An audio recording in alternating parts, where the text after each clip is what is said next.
Bismillahirrahmanirrahim. Assalamualaikum warahmatullahi wabarakatuh. Alhamdulillahirrabbilalamin. Saya dapat mengikuti pelatihan kepemimpinan pengawas di lingkungan pemerintah Kota Tangerang Selatan yang dilaksanakan pada tanggal 7 September sampai dengan 17 Desember 2020. Semoga lancar dan sukses. Wassalamualaikum warahmatullahi wabarakatuh. Diskusi chatting. Mudah-mudahan di LMS-nya ada ruang untuk kita bisa berdiskusi daring. Ibu dan Bapak boleh apa saja lah bertanya, boleh menyampaikan pendapat, boleh seperti itu. Sambil nanti jam 12 tugas sudah saya muat di LMS. Ibu dan Bapak nanti bisa lihat. Tugasnya sudah ada di LMS. Ibu dan Bapak boleh mulai garap langsung. Terakhir dikumpulkan sore ya Ibu dan Bapak ya, jam 18 nanti Ibu dan Bapak sudah muat itu di LMS sehingga nanti saya bisa buka-buka di sana itu ya.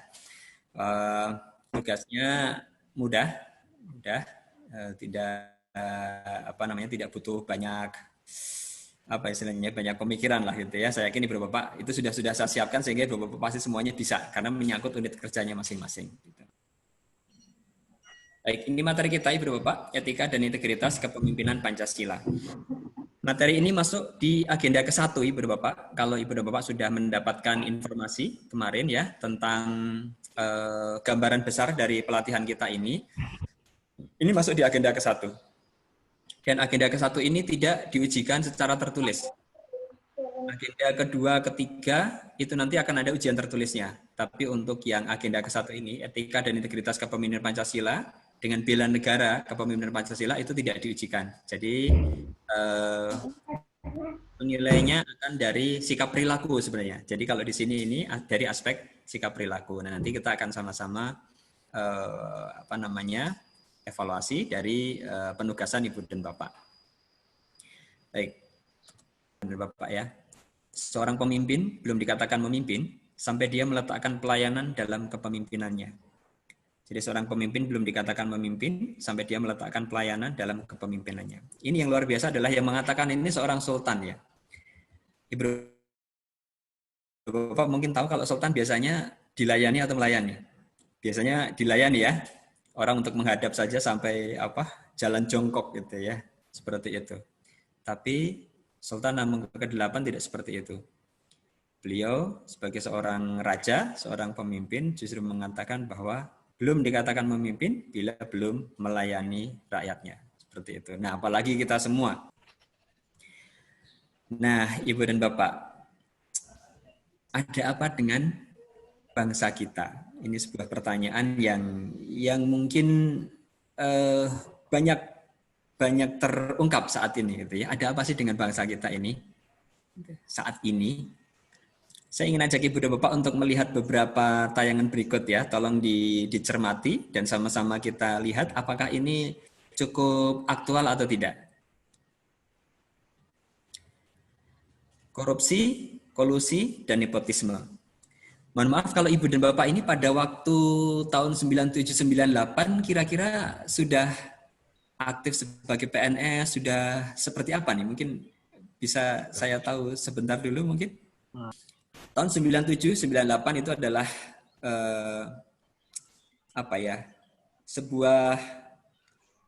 sebuah tahapan dari perjalanan bangsa kita, Ibu dan Bapak, di mana pada waktu itu bangsa kita berada di ujung tanduk ya dari kemungkinan terjadinya perpecahan. Kasusnya masih besar. Ini gambarannya ada di sini. Ibu dan Bapak bisa lihat. Dari tahun 2004 sampai dengan sekitar 2016, bisa dilihat ya, 2004 sampai 2016, ini yang banyak melakukan korupsi. Ini dari KPK, Ibu dan Bapak, mohon maaf saya lupa sampaikan. Ini dari KPK, ini statistik tindak pidana korupsi berdasarkan instansi. Jadi dari pelakunya nih, instansinya nih. 2004 sampai dengan 2016 ini yang banyak yang warna merah. Ini kementerian lembaga dari pusat yang banyak melakukan ini. Tapi dari 2017 sampai 2020 ini ternyata yang warna biru. Warna biru ini pemerintah kabupaten dan kota.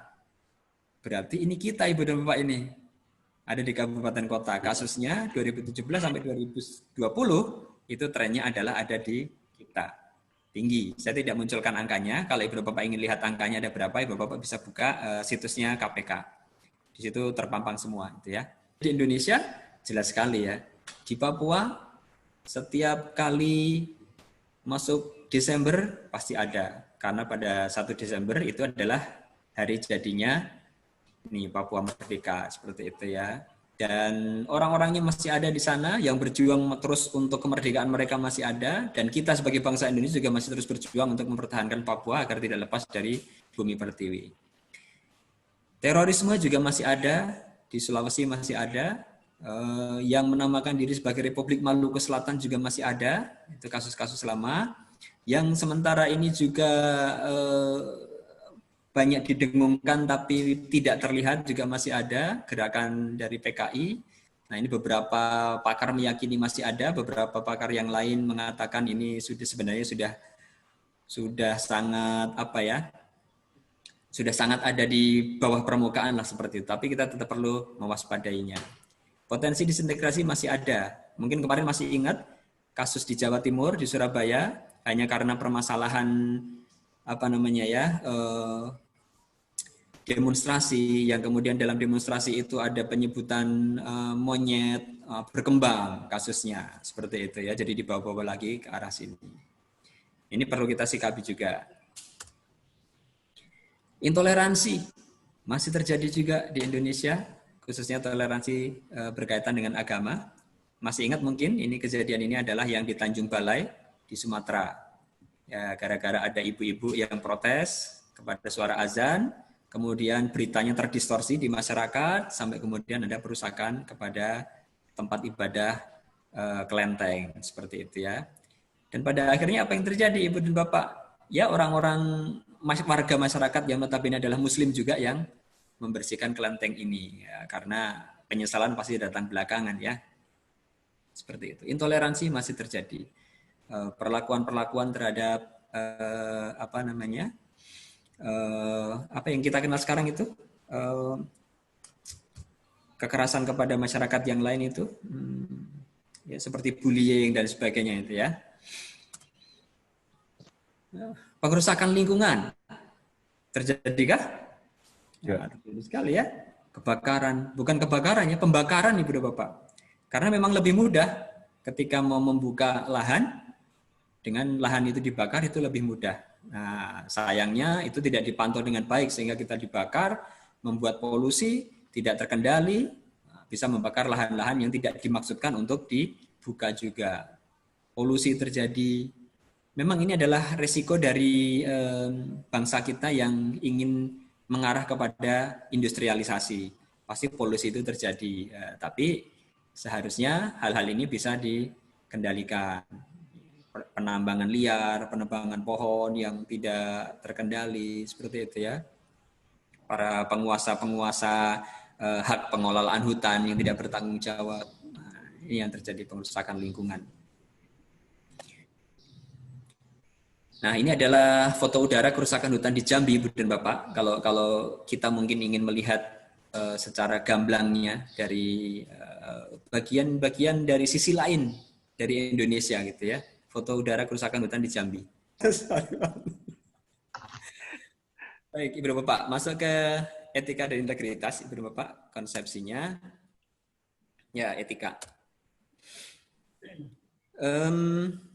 Ahli mengatakan tentang ini, bahwasanya etika adalah sistem penilaian perilaku serta keyakinan untuk menentukan perbuatan yang pantas guna menjamin adanya perlindungan hak-hak individu, mencakup cara-cara dalam pengambilan keputusan untuk membantu membedakan hal-hal yang baik dan yang buruk, serta mengarahkan apa yang seharusnya dilakukan sesuai nilai-nilai moral yang dianut. Ini menurut Catalano. Jadi kata kuncinya adalah etika itu menyangkut penilaian perilaku. Jadi sudah teraktualisasikan, sudah muncul gitu ya, karena menjadi perilaku. Jadi kita tidak bicara sesuatu yang masih dalam cipta, masih dipikirkan, tapi yang sudah muncul ya, sudah bisa dilihat berupa perilaku. Nah, gestur itu sudah menjadi bagian dari ini ya, gestur. Makanya kalau seperti tadi dikatakan beberapa contoh Ibu dan Bapak tadi tentang sikap siswa gitu ya. Nah, sikap ini sudah masuk dalam ranah ini. Perbuatan yang seperti apa? Ini perbuatan yang terkait dengan hal-hal yang baik dan yang buruk. Kemudian apa yang seharusnya dilakukan. Itu kita kalau bicara etika ada di situ. Baik buruk. Yang lain ada yang mengatakan bukan hanya baik buruk tapi juga benar salah, baik buruk, benar salah, apa yang seharusnya dilakukan. Nah, yang itu tentunya harus ada sumbernya. Baik buruk, benar salah. Jadi sesuatu dikatakan baik, sesuatu dikatakan buruk, sesuatu dikatakan benar, sesuatu dikatakan salah. Apa yang seharusnya dilakukan yang menyangkut etika ini tentunya ada sumbernya. Dan sumbernya yang paling tinggi adalah agama, Ibu dan Bapak. Maka ada garisnya di sini. Jadi sumber etika yang tertinggi adalah agama. Kenapa? Karena agama itu kebenarannya mutlak. Agama ini kebenarannya mutlak. Jadi kalau seperti tadi dikatakan oleh Pak Ahmad Ghazali tadi, bahwa agama sudah mengaturkan tentang dilarangnya LGBT, maka pendapat-pendapat dari negara-negara notabene di sini negara-negara Barat yang mengagungkan hak asasi manusia, mengatakan bahwa LGBT adalah bagian dari hak asasi, maka ketika kita tinjau dari sisi etikanya bangsa Indonesia, di mana sumber utamanya adalah dari agama, maka jelas itu bertentangan dengan etika, gitu ya, bertentangan dengan agama. Agama apa? Agama semua agama yang ada di Indonesia. Bagaimana dengan agama yang di luar negeri sana? Nah, itulah salahnya mereka tidak menempatkan agama sebagai sumber etika yang paling utama. Seperti itu. Karena mungkin mereka menggunakan filsafat, mungkin mereka menggunakan tradisi atau budaya atau adat barat yang mengedepankan tadi hak asasi. Ini kan hak asasi. Bahwa seorang laki-laki senang sama laki-laki, yaitu hak asasi mereka. Bahwa kemudian itu bisa menimbulkan penyakit, itu adalah risiko mereka. Nah, seperti itu ya. Dibebaskan. Tapi kalau di Indonesia, agama itu adalah sumber etika yang paling utama, yang kebenarannya mutlak, seperti itu ya. Tapi kita juga menggunakan tradisi budaya, adat, filsafat, seperti itu kita juga pakai sebagai sumber etika. Tuh. Tapi manakala sumber etika ini ada yang berbeda, maka kembali kepada agama. Kemudian etika ini diterapkan di mana? Di semua aspek kehidupan, Ibu dan Bapak. Semua aspek kehidupan. Tidak ada yang tidak terkait dengan etika. Bidang hukum, ekonomi, profesi, administrasi, seni, sosial, politik, semuanya berkaitan dengan etika. Karena etika itu adalah bicara mana yang benar, mana yang salah, mana yang baik, mana yang buruk. Seperti itu. Di mana-mana itu dipakai. Menghormati yang lebih tua. Apakah itu sebuah contoh etika? Menghormati yang lebih tua. Di bagian bumi mana yang tidak mengakui bahwa harus menghormati? Juga, Pak. Di mana-mana ada ya, Ibu Bapak ya. Di negara manapun, bahwa kita harus menghormati kepada yang lebih tua. Apalagi orang tua ya, orang tua langsung. Ya, tapi ada bedanya dengan, bukan beda, maksudnya ini untuk tambahan pengetahuan saja. Ada istilah etiket. Jadi kalau etika itu sifatnya adalah mutlak, absolut. Kalau etiket itu relatif. Jadi tadi kan ada menghormati yang lebih tua, itu etika. Di belahan bumi manapun sama berlaku. Kalau etiket itu mungkin hanya berlaku di daerah tertentu, mungkin hanya berlaku di negara tertentu, karena sifatnya yang relatif tadi. Misalkan, bicara kepada yang lebih tua. Tadi kan ada kewajiban menghormati yang lebih tua. Tapi bicara kepada yang lebih tua, etiketnya di Indonesia dengan di negara lain mungkin berbeda. Misalkan, kita mau menyebut orang tua. Kalau kita menyebut orang tua kan, bisakah Bapak menolong saya? Seperti itu ya. Ibu, bolehkah Ibu bergeser sedikit? Misalkan seperti itu ya. Ada menyebut Ibu, menyebut Bapak sebagai kata gantinya. Tapi kalau di luar negeri kan, can you help me? Gitu ya. Jadi you, kamu. Nah, kalau di kita kan menyebut ke orang tua, bisakah kamu menolong saya? Wah, bisa repot Ibu Bapak ya. Pak Guru, kamu bisa bantu saya? Nah, repot. Maka etiket itu berlakunya relatif. Bisa berlaku di beberapa daerah tertentu, bisa di daerah yang lain bisa jadi tidak berlaku. Tapi etika yang lebih besarnya, tadi menghormati yang lebih tua, itu berlaku dimanapun. Nah, itu untuk membedakan saja antara etika dengan etika. Tambahan pengetahuan saja, Ibu Bapak. Fokus kita ada di etika. Nah, ini adalah sumber etika dan penerapan etika. Kemudian Azumardi Azra mengatakan bahwa dalam konteks Indonesia, nah ini sekali lagi tadi saya singgung, Indonesia ya. Nah, jadi mungkin negara lain tidak. Dalam konteks Indonesia, nilai-nilai etika tidak hanya terkandung dalam ajaran agama, ketentuan hukum, tapi juga dalam social decorum. Social decorum itu kepantasan, berupa adat istiadat dan nilai luhur sosial budaya, termasuk nilai-nilai luhur yang terkandung dalam ajaran Pancasila. Nah, ini kata kuncinya sebenarnya ada di sini.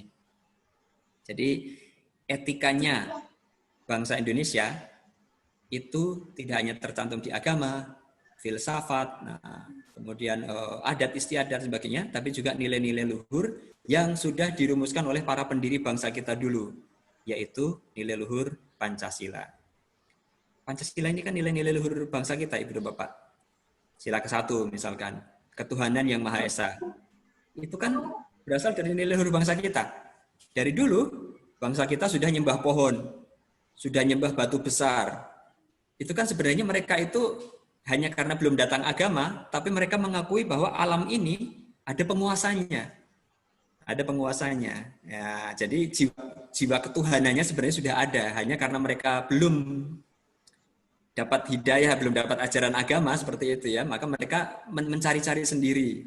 Nah, mereka percaya pada pohon besar, pada batu besar seperti itu. Tapi itu sebenarnya adalah nilai luhur bangsa kita. Begitu luar biasanya. Di sini tergambar ideologi komunis masih berusaha untuk mengganti ideologi Pancasila. Pengaruh globalisasi tadi diceritakan oleh Pak Nana tadi ya, dengan gadget. Betapa orang sudah masuk di dalam dunia games, apa tadi namanya, Mobile Legend, mau keluar dari situ ya susah minta ampun, padahal ada tugas. Ini ya, liberalisme, individualisme, materialisme, neokolonialisme, kelompok agama masih ada, kemudian aliran sesat juga masih ada, ya kan? Kesenjangan sosial ekonomi masih terjadi, Ibu dan Bapak, yang kaya banget ada, dan ini sayangnya yang agak saya sedihkan itu di YouTube, para artis-artis kita sibuk dengan memamerkan kekayaannya gitu ya, Ibu dan Bapak ya. Saya agak sedih tuh.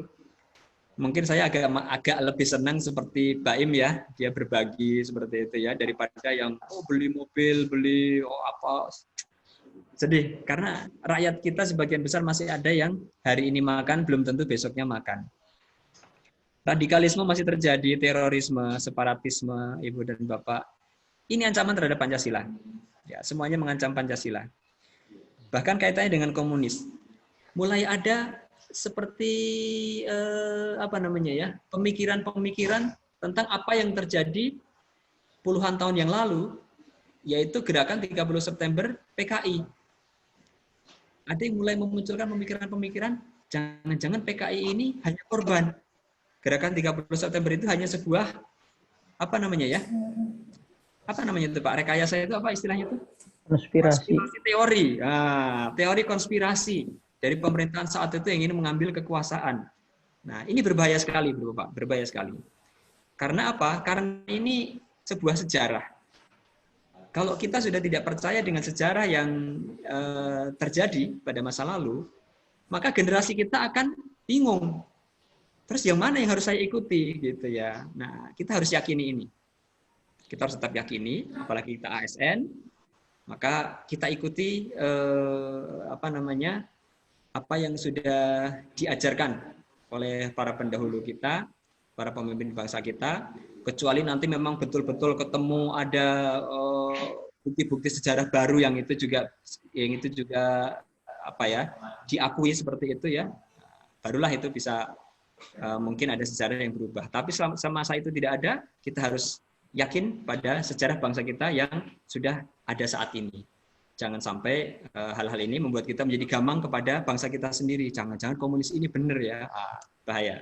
Ya, Pancasila itu adalah ideologi kita yang harus terus menjadi pegangan kita sampai kapanpun, sampai Indonesia masih ada. Terus Ibu dan Bapak,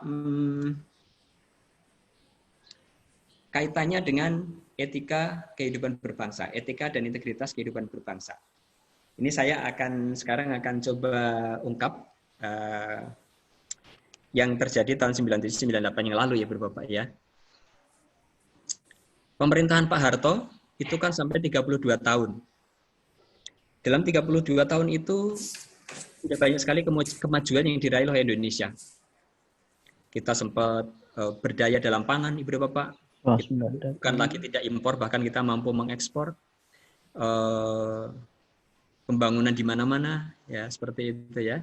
Nah, hanya memang karena tadi terlalu lama memimpin, itu memang kemudian banyak penyimpangan-penyimpangan yang itu bisa jadi dilakukan juga oleh kroni-kroni, gitu ya. Orang-orang yang ada di dekat, orang-orang yang ada di dekat beliau, yang tetap ingin berkuasa terus, gitu ya. Saya kira kalau dulu Pak Harto mundur di pemilihan presiden yang terakhir, itu beliau akan mundur dengan terhormat. Mundur dengan kepala tegak, Ibu dan Bapak. Mungkin menjadi pahlawan nasional bahkan. Tapi sayangnya, dari kroni-kroninya yang terus menempel itu, mengatakan bahwa rakyat masih menghendaki Bapak, akhirnya beliau jadi. Dan tidak sulit, Ibu dan Bapak. Karena pemilihan presiden waktu itu kan oleh Majelis Permusyawaratan Rakyat. Majelis Permusyawaratan Rakyat notabene diisi oleh golongan karya. Waktu itu kan partainya 3. Golongan karya, Partai Persatuan Pembangunan, dengan Partai Demokrasi Indonesia. Nah, partai-partai masih ingat orangnya tuh, Pak. Ya, Pak? Masih ingat saya orangnya tuh. Siapa, Pak? Instruksi Bapak Presiden, yang gitu kan, Pak? Iya, atas instruksi Bapak Presiden. Ya, betul itu. Siap. Ya, banyak hal ya, Pak ya. Mungkin bukan hanya beliau saja, Pak, yang kemudian menjadi agak salah ini ya dalam perjalanan sejarahnya ini. Ini yang terjadi, Ibu dan Bapak, dan beliau terpilih lagi. Apalagi ada fraksi ABRI. Fraksi ABRI siapa sih? Fraksi ABRI kan notabene ya Golkar juga gitu ya. Waktu itu ya, kita bicara tahun 97-98, bukan bicara sekarang. Meskipun fraksi ABRI ini apa istilahnya berdiri sendirilah seperti itu, tapi kenyataannya juga tetap ada bersama-sama dengan itu. Bahkan PDI, Partai Demokrasi Indonesia pun pada dasarnya juga seperti menjadi bagian juga dari pemerintahan yang ada saat itu. Maka Pak Harto jadi lagi. Ketika kasus-kasus bermunculan, maka tuntutan mahasiswa sudah tidak bisa dibendung lagi, Ibu dan Bapak. Kalau Pak Harto mau, sebenarnya dengan kewenangan yang dimiliki sebagai pemimpin tertinggi, beliau bisa saja itu melakukan langkah-langkah yang represif kepada para mahasiswa. Tapi alhamdulillah, Tuhan membimbing beliau ya. Sehingga dengan melihat situasi kondisi saat itu, beliau memilih untuk mengundurkan diri daripada mempertahankan kekuasaannya. Padahal kalau mau, beliau bisa. Kenapa? Karena beliau itu konstitusional. Beliau menjadi presiden itu kan konstitusional, dipilih oleh MPR. Dipilih oleh MPR, Ibu dan Bapak. Jadi konstitusional. Jadi kalau beliau mau mempertahankan kekuasaannya itu bisa. Tapi beliau memilih untuk mengundurkan diri. Dan setelah beliau mengundurkan diri itu, pemerintahan baru dibentuk dengan waktu itu presidennya yang melanjutkan adalah Pak Habibie, sudah meninggal dunia, almarhum. Kemudian Pak Habibie menyiapkan sebuah pemilihan presiden dan wakil presiden. Terpilih siapa? Masih ingat? Gus Dur. Ya, Pak Abdul Rahman Wahid jadi presiden dan wakil presidennya adalah Ibu Megawati. Setelah itu Ibu dan Bapak dilakukanlah amandemen terhadap Undang-Undang Dasar 45. Jadi semua yang jadi produknya Orde Baru itu bisa dikatakan dianggap salah. Undang-Undang Dasar 45 yang sudah melanggengkan kekuasaan Pak Harto selama 32 tahun dianggap salah, diubah. Pasal-pasal yang kira-kira membuat seorang presiden berkuasa terlalu lama dihapus. Di antaranya masa jabatan presiden hanya 5 tahun. Bisa 2 kali. Nah, kalau dulu kan bisa berapa kali pun. Kemudian banyak yang diubah. Di antara yang diubah kemudian adalah yang namanya Eka Prasetya Pancakarsa. Ya, dulu ada penataran P4. Penataran P4 itu adalah bagaimana menyiapkan para siswa yang dari SD masuk ke SMP, dari SMP masuk ke SMA. Mungkin Ibu dan Bapak masih mengalami ya, dari SMA sampai perguruan tinggi. Bahkan yang sudah kerja pun itu penataran P4 diterapkan gitu ya. Ada badan namanya dulu BP7. badan yang tugasnya adalah melakukan pembinaan penataran P4 itu. Dulu ada anekdot tuh Pak. Yap. Ada anekdot Pak Amin Rais. Ya, gimana tuh Pak? Waktu saya masih kuliah dulu. Yap. Jadi di barat, rupanya waktu itu di jalan rayanya ada seekor gajah yang menghalangi jalan, dia duduk di jalan itu. Ya. Kemudian diajak pawangnya juga nggak mau dia gitu. Akhirnya diadakanlah satu sayembara gitu kan. Datanglah orang Indonesia ke situ untuk memindahkan gajah itu. Kata pawang itu berbisik kepada gajah, kalau kamu tetap duduk di sini, nanti kamu saya ikut sertakan penataran P4. Akhirnya gajah itu pergi. Bapak pasti tahu bahwa penataran P4 itu udah jadi momok bagi kita dulu kan. Ya. Baik Pak. Luar biasa. Makasih ceritanya Pak ya. Itu ya. Jadi orang sebenarnya bukan tidak suka dengan isinya ya Pak ya. Hanya orang itu kurang suka dengan penataran P4 itu karena menjenuhkan ya. Menjenuhkan karena sifatnya itu doktrin. Maka orang cenderung kalau penataran P4 itu aduh pasti ngantuk, pasti segala macam gitu ya. Padahal sebenarnya kalau isinya luar biasa Ibu dan Bapak. Kita diajarkan tentang seperti apa sih garis-garis besar haluan negara bangsa kita itu mau dibawa kemana. Nilai-nilai Pancasila ini seperti apa diimplementasikan gitu. Sebenarnya bagus luar biasa isinya. Hanya tadi masalahnya adalah disampaikan dengan cara indoktrinasi sehingga banyak kita-kita yang merasa ya jenuh lah gitu dengan penataran P4. Bu Wuri aja nggak dapat dia tuh Pak, Bu Wuri. Ya. Bu Wuri nggak dapat? Nggak dapat penataran P4 kan? Itu Pak. Anak baru Pak, anak baru. Anak baru, nggak ada dia. Imut-imut ya. Semua yang jadi produknya Orde Baru dianggap salah Ibu Bapak. Termasuk tadi penataran P4. Pendidikan moral Pancasila salah, ganti semuanya kan. Nah, seperti itu. Nah, GBHN salah, diganti menjadi Renstrana segala macam. Ya, betul. Tapi Ibu dan Bapak apa yang terjadi? Coba ingat beberapa tahun kemarin, Ibu Megawati pernah mengatakan dalam satu kesempatan ingin mengembalikan GBHN, garis-garis besar haluan negara. Jadi sebenarnya garis-garis besar haluan negara itu ya seperti Renstrana sih. Jadi Indonesia ini akan dibawa kemana dalam 25 tahun ke depan. Dibagi menjadi 5 tahun, pembangunan 5 tahun pelita, seperti itu ya. Pada dasarnya hampir sama. Karena kompak ini maknanya banyak. Kompak yang baik, saling membantu, di bawah bimbingan dari penyelenggara dan dikoordinasikan oleh Pak Ketua kelas. Insya Allah Ibu Bapak pasti semuanya akan berhasil melalui pelatihan ini dengan sukses semuanya. Ya, terima kasih Ibu Bapak. Mohon maaf apabila ada kata-kata dan yang tidak berkenan. Wabillahi taufiq wal hidayah. Wassalamualaikum warahmatullahi wabarakatuh. Waalaikumsalam warahmatullahi wabarakatuh. Izin Pak, berarti tidak ada lagi pertemuan Zoom ya Pak setelah ini? Ya Pak. Lanjut tugas aja, berarti tidak ada lagi ya Pak? Maksudnya tidak ada lagi pertemuan Zoom? Siap, tidak ada Pak. Oke, saya ucapkan terima kasih kepada narasumber yang telah menyampaikan materi dan juga saya ucapkan terima kasih kepada para peserta yang telah merupakan ikut serta dalam materi ini. Akhirnya saya Pak ucapkan terima kasih semuanya. Undur diri.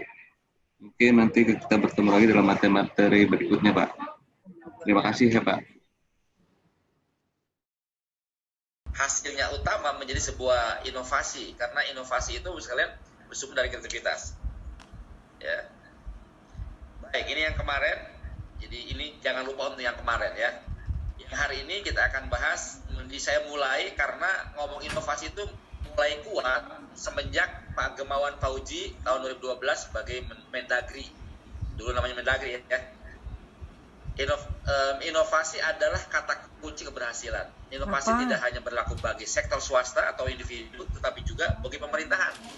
Mungkin dari sini mulai semangat inovasinya.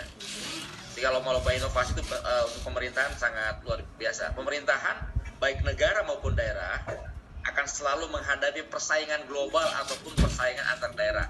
Sehingga kecakapan mengelola birokrasi bisa menjadi pertaruhan kredibilitas para leadernya. Jadi bisa lihat wali kota itu kalau ketemu sama wali kota yang lain atau ya, itu pasti akan ledek-ledekannya di inovasi ini, ya.